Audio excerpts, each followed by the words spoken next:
Okay, so we're out on the bridle path and there's thunder. So what am I going to do about thunder? Well, right now I'm not going to do a lot. So I'm going to try really hard not to pay any attention to it, because these guys aren't really paying a lot of attention to it. Now, the interesting thing is, I would say Brave's panting a little bit more and she's a little bit more aware of it. But Blink, Classic and Tokyo are not so aware of it. And actually, because we've got 3 dogs who are stable and then 1 dog who is a little bit aware of it, I actually think that's a really good mix, because they effectively help me to educate her to say, you know what, it's nothing big to worry about. Let's not make a massive deal of this. Yes, there might be a massive thunder crack here, there and everywhere, but ultimately, you know what, it's okay. This world is okay. Now, a couple of things to do. If I thought it was going to get a lot worse, or if I thought that it wasn't going to suit her or the others, then I will sometimes just abort the walk, turn around and go back home. And I think abort the walk, turn around and go back home is an okay answer sometimes. And I don't think we always have to take our walk to completion. And so many of us think that because we're out on this walk that we must go for, I don't know, an hour, or we must do 5 recalls, or we must complete the thunder mission, or whatever it is. If something doesn't suit us, or if something isn't going to plan, then we can easily just abort it and say, let's do this another day. And I don't think we need to feel bad about that. You might be able to hear some of that thunder in a minute. It keeps going. It's definitely a bit of a rumble.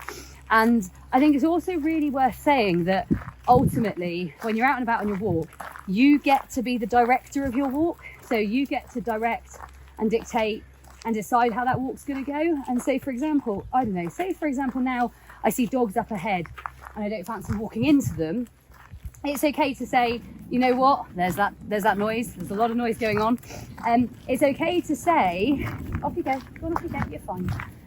It's okay to say, you know what, we're not going to do that today, or we're going to do this differently today, or we'll change our plan a little bit today. So ultimately, you dictate the walk and you decide the walk. And like I said, if I was walking into dogs right now and I didn't think that was going to be suitable for them, I've got no problem doing like a bit of a turn around. Guys, we're going this way. I'm just turning around and saying, we're going back home. And they actually won't have a problem with that either. So it's okay for them too. Yeah, it's okay for them too. And ditching the way that we're doing things, we're going to turn around again. I know, guys, she's gone crazy. She's gone absolutely crazy. Off you go, off you go. That's absolutely okay. Now, a couple of things to think about thunder. Obviously with thunder sometimes comes lightning.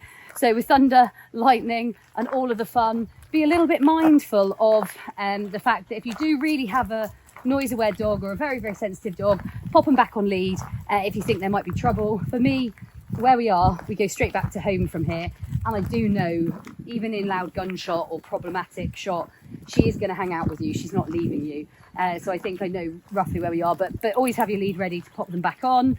Another one, obviously, if you've got, like we have out here, the chance of gunshot, the chance of noises, the chance of, because we live in hunt territory, then again, just always be mindful. If you hear it, when I hear something like that, if I've got a dog like it, I'll pair with food. So I'll pair with food if I need to. Noise feed, noise feed, noise feed. So that if I need to do that, then I've got that as a backup. And again, effectively, your noises are just another out and about DMT. So your noises are just out and about DMT. So you don't have to think, you know what, I can't feed that because it's thunder. Absolutely, you can feed that. And I can't do DMT here because I'm outside on a walk. You absolutely can do that. So all of those things are in your back pocket. The other thing is, maybe when you've got things like that going on, don't stress out in other areas. So maybe if I've got things like thunder going on, let's not overly stress on, I don't know, loose lead walking. So for example, if they start pulling because they're trying to get away from a noise, let's not put the pressure on.